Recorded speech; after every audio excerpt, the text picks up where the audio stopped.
সরকার তো বদলাবে, আজ হোক কাল হোক বদলাবেই তো। অনেকে এরকম মনে করেন যে শেখ হাসিনা 5 বছর ওকে কেউ কিছু করতে পারবে না। কেউ আবার বলেন যতদিন জীবিত আছে তাকে নড়াতে পারবেন না। আর আমি দেখি সরকার এমনি নড়ছে, কারণ রিজার্ভ নাই। এগুলো সবাই জানেন আপনারা। সরকার ভয়াবহ রকম একটা অর্থনৈতিক সংকটে আছে। সব মিলে পরিস্থিতি এরকম। ওই যে এখানে মাহবুবুল্লাহ ভাই আছেন, মোস্তফা জামাল হায়দার ভাইও আছেন। আমরা একটা পরিবর্তনের ব্যাপারে বলতাম না, অবজেক্টিভ রিয়েলিটি কি, মানে এখানকার বস্তুগত পরিস্থিতি কি, বাস্তব অবস্থাটা কি বিরাজ করে, তা কি পরিবর্তনের পক্ষে? আমি বলি সব দিক থেকে পক্ষে। 7ই জানুয়ারি আমরা জিতেছি না হেরেছি সে বিতর্ক বাদ দেন, কিন্তু মানুষ এখনো আমাদের পক্ষে আছে, তারা পরিবর্তন চায়। মানুষ এখন সমর্থন করছে এই জন্যে না যে ভারতকে দেখতে পারি যাব, আমার দেশে নির্বাচন হবে, ভারত ওখানে বলে আমার সিকিউরিটি প্রশ্ন বিবেচনায় রেখে নির্বাচন করতে হবে। সে কে? আমার দেশের জনগণ ভোট দেবে কাকে? আমার দেশের মানুষ ঠিক করবে। তারা যাকে ভোট দেবে সে জিতবে, সেই ক্ষমতায় যাবে। ভারতের যদি দরকার লাগে আমাদের সেই সরকারের সাথে অথবা যে কোনো সরকারের সাথে সম্পর্ক ঠিক করবে, ওরা কীরকম সরকার চায় তার ভিত্তিতে নির্বাচন হবে এখানে। খেয়াল করেন, আমি না বলছি, আমি তো খুব জোরেই না বলছি, আপনারা বলছেন, কিন্তু আন্তর্জাতিক মহল সেই রকম করে তো বলে নাই। লড়াইটা তাই অনেক বড়, লড়াইটা অনেক বেশি দৃঢ়, লড়াইটা অনেক শক্ত, এবং লড়াইটা হতেও পারে একটু দীর্ঘ। ফ্যাসিবাদ 52 বছর পর্যন্ত টিকে ছাড়া কোনো কোনো দেশে।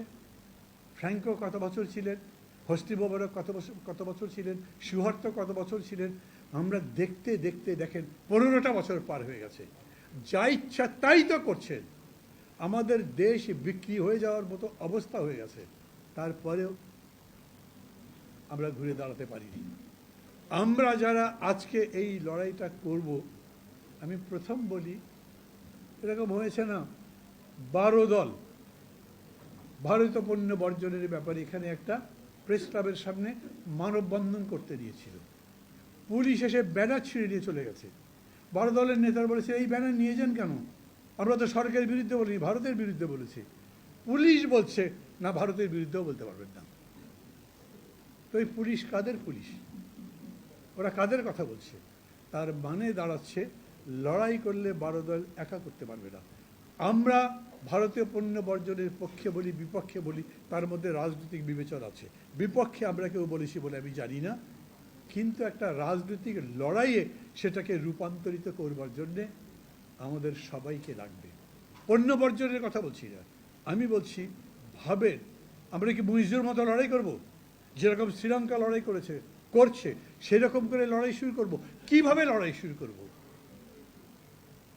আমি প্রস্তাব করছি, হয়তো বাবলুর কাছেই প্রস্তাব করব, অথবা এখানে যারা আছেন সবার কাছেই প্রস্তাব করব, ভারতের সাথে আমাদের সম্পর্ক ঠিক করবার জন্যে, আমাদের নিজেদের ন্যায্য হিস্সা পাবার জন্যে, আমাদের অধিকারগুলো প্রতিষ্ঠা করবার জন্যে সরকার তো আসবে না। সরকারের চামচা দালালদের বাদ দেন, দালালদের দিয়ে জীবনেও কোনো কিছু হয়নি।